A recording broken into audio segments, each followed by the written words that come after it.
All right. This isn't really my style. I don't usually get on camera. I prefer to listen over talk, but I promised myself that when I got to a place where I felt like any knowledge that I have gained from what I do would become valuable, that I would dispense it and see if I could provide some value to people who may not be at that point that I'm at right now. So I'm not very good at this. Frankly, I've never done this before, but I feel like I'm at that place where there's a certain mindset that's come with the knowledge that I've gained in the last 6 years of doing what I do. And I think it might be valuable to you. And this is really for the people out there that want to go and do something really big. Entrepreneurs starting your own businesses.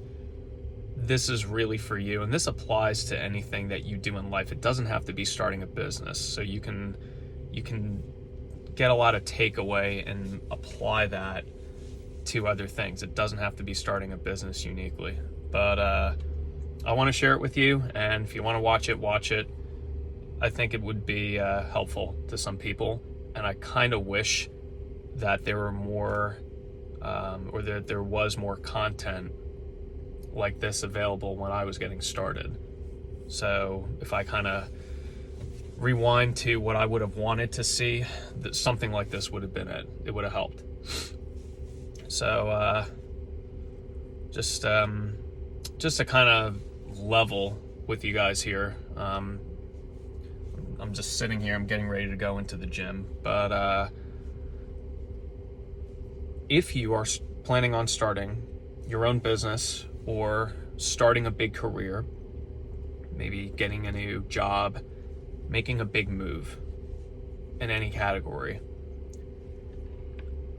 there's a couple of things that I want to discuss. I have a few friends who are starting entrepreneurs. I have some friends who run very successful businesses. Some of them are huge. And I search for commonalities in everybody. I search for common mindsets and things that I can patternize over time that seem to spell out, one dynamic or the other that's similar across the board. I want to talk about some of the things, first of all, for anybody who's starting off, that people may be fearing that might be holding them back. I could have used a video like this 6 years ago, and I found something similar to that. I've read a lot online. I've watched a lot of newcomers talking on YouTube and the like, LinkedIn. But just a little bit of food for thought. If you're thinking of starting your own business or a big career path, and there's something that's bothering you, you're afraid to do it because you're afraid it just won't work, it's too good to be true, you don't think that your aspirations are aligned with reality, maybe you think you're being too ambitious, maybe you're procrastinating about taking accountability publicly for your failures, because to make something out of yourself, you really have to be public about it, right? There's no way around it. If you're in that position, that's the reason to do it. And I'm not going to try and talk to you like I'm someone who owns a 50 or $100 million company, because there's still a lot that I'm getting to learn here. There's still a lot that I'm adapting to every day. But in getting Telescope to the market, and the fact that it took so long and so much effort in ways that stretched me and bent me in ways that most people, I would think, wouldn't have to go through, it's taught me a lot about drive and motivation and patience and persistence. There's a lot of lessons that have been learned from it. if you're somebody who's procrastinating or afraid to get started on something that you really have sat down and thought about, and you think it's a viable idea, and you think you can be resourceful enough, both with financially resourceful, maybe educationally resourceful, if you think that it will really work, just know that in my experience, there's nothing wrong with being a little bit fearful of something when you get into it. The biggest mistake that I made was that I thought that every angle had to be figured out, 3-6 months ahead of the curve before doing anything, because otherwise it would just be an unacceptable risk. And that might sound really irrational to some people, but that's just kind of the way I looked at it. I thought that if I made moves that I didn't completely understand everything about in the most granular detail, that it wasn't going to happen.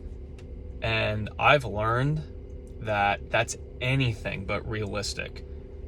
A lot of times you are operating blind as a business owner, and really just knowing how to adapt to the things you don't understand, that's a muscle that you train over time, in my opinion. That's how it's been for me. And these are things that you pick up over time, but I'll tell you, right out of the gates, that's a mindset that you really need to have, is that it's okay to not know everything that you think you need to know. It's okay. Really having a reflex and how you respond to it is what you need to build. There's plenty that I didn't know. And, I did not come from a software background. These are not things that I had any type of particular expertise in when I got started. But I made a commitment to be spectacular to my clients. Every single one of my clients have my number on their phones. They text me, they call me, we chat. I wanted to build that relationship with my clients, and I wanted to make sure that the problem that my product was solving would go hand in hand with that customer service experience, right? So in designing Telescope, it was about how can we put on paper the easiest way of using something that saves the most amount of time, right? The goal behind the product is, if we're going to build a product that makes logging your tasks easier, by definition, it should be a product you spend almost no time on. Because if you're spending any amount of time organizing something, that's probably not far off from the time you're already wasting keeping everything organized. So for us and for myself, how do we put something together that you almost don't use? You're on it once or twice a day for seconds to a couple of minutes in a very busy environment, maybe 10 minutes, but it's something you just kind of leave in the background and focus on your work. And it's much easier said than done, because there's a lot of psychology that goes into this kind of stuff. And I can remember being really intimidated by the fact that I didn't have a very good understanding of that. I knew I could research anything, leverage the internet. It's the single best resource that will ever be had by man, in my opinion. There's no other better resource. And there's different ways to learn things, formally, informally. I took an informal approach, but it's okay if you don't know everything about what you're doing, if you don't know everything about how to put something together, how to assemble a team, what you're going to do if X, Y, and Z happens. There's a lot of common sense and intuition that goes into business. And I didn't understand that. I took more of a robotic approach. You need to have a textbook understanding of these 20,000 things. then you can take that and apply it forward. It is much more complicated and dynamic than that. It's everything is constantly moving forward. So I think holding on to being able to learn things and holding on to them for long enough until they become obsolete, I think that's part of that muscle that you train to be able to become responsive and to be able to shift and change things when you feel you need to. So that's the first thing. If you're intimidated by that, if it's something that, if you stay awake at night, I don't know how I'm going to do this. As long as you can get a good concept of most of it, you can find the mechanics of it later on. And you will. But the conclusion of that lesson is, don't overthink the little things. Don't make the mistake that I did. Do not overthink the little things. You will figure them out. You can be hung up on the tiniest things for months, and all it does is it breaks your will to continue to move forward. Which kind of brings us to the next part of this, is how you view your ambitions, your business, your career psychologically. I think another mistake that I made was I looked at it almost like it was a set entity with a timeline, with a start and end.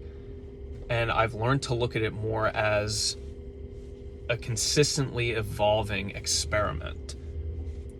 Almost like I'm okay with more of the little failures that come, as long as I can take the little failures and try and use them to prevent big failures from happening.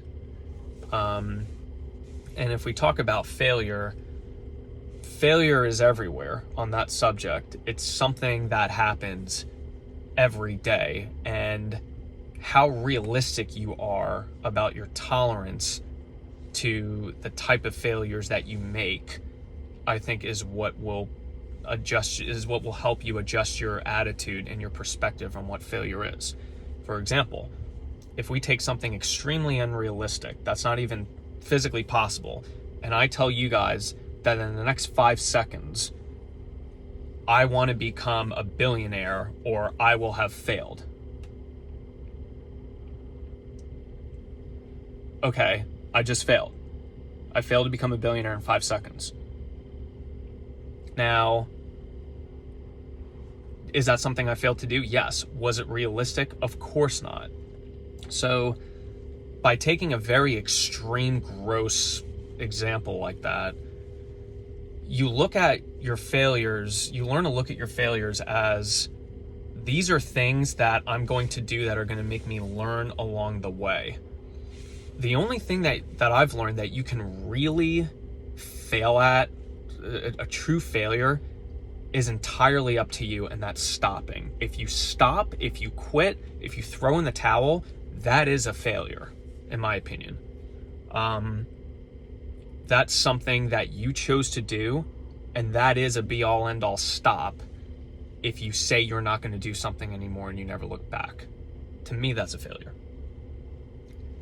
But if you take the little mistakes, the little failures, and you look at it as a contribution towards your process of elimination through trial and error of what does not work, the way I look at it is, there's a finite amount of things that don't work, and you're going to run out of things that don't work until you find the things that do work.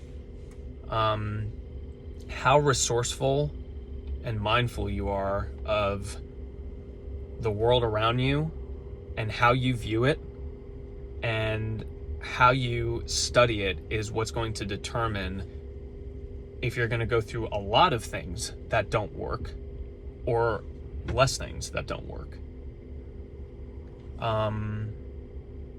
So that's another way of looking at it. If you're in that boat, consider these things, consider these fears, consider looking at failure that way as just another piece off the chessboard. And if you're afraid to play that game in the first place, just know that so was everybody else. No matter what anybody says, there is nobody out there that is 100% sure of anything that they do in every capacity for every facet of what they pursue. If they claim to do it, they're lying, or there's something mentally displaced with them where they can't realize that. There are plenty of people who don't realize it, but people who have the insight to really stop and study something will learn that it's okay not to have all the answers. And that's not just coming from me. I've talked to a lot of people. Most of the friends that I have that are entrepreneurs, almost every single one of them came from absolutely nothing. And almost every single one of them have come to a lot. They've made a lot of progress. They've become very successful in what they do. They've built a life for themselves, their families, that is something they probably couldn't have imagined if they tried. So consider some of these things. I hope this has helped you. I know it's a long video, but I hope this was able to provide some value to you, because if you're in this boat and you're feeling this way, as I explained to one of my friends recently, it's okay, and that's why you should do it anyway. So I hope that helped. If you want to talk about it, just send me a message. And I look through my inbox all the time. But yeah, I hope that did something for you guys. Please let me know what you think. See you later.